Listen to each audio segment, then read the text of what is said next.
I hate to do this right now, but I'm going to have a press call first thing, and I really don't know what I'm going to tell them. Tell them Lehman exacerbated AIG.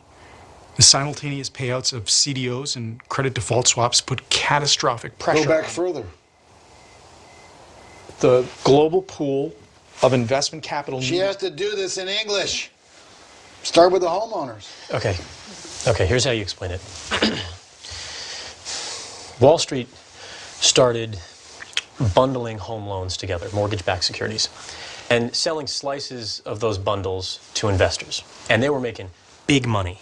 So they started pushing the lenders, saying, come on, we need more loans. The lenders had already given loans to borrowers with good credit, so they go bottom feeding. They lower their criteria. Before, you needed a credit score of 620 and a down payment of 20%.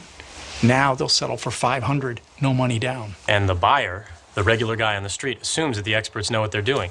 He's saying to himself, if the bank's willing to loan me money, I must be able to afford it.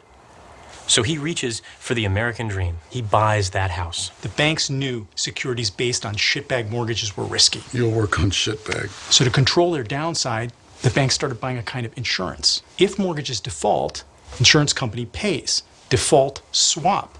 The banks insure their potential losses to move the risk off their books so they can invest more, make more money. Well, a lot of companies insured this stuff. One was dumb enough to take on an almost unbelievable amount of risk. AIG. And you'll work on dumb.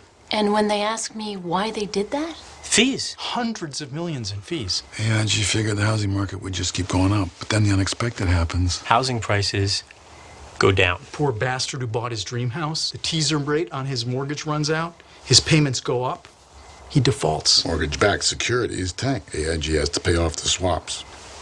All of them, all over the world, at the same time. AIG can't pay. AIG goes under. Every bank they insure books massive losses on the same day. And then they all go under. It all comes down. The whole financial system?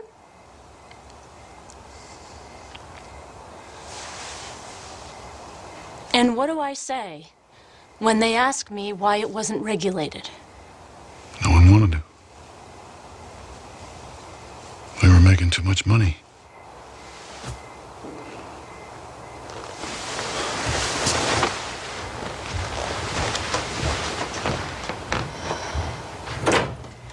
You'll work on we were making too much money.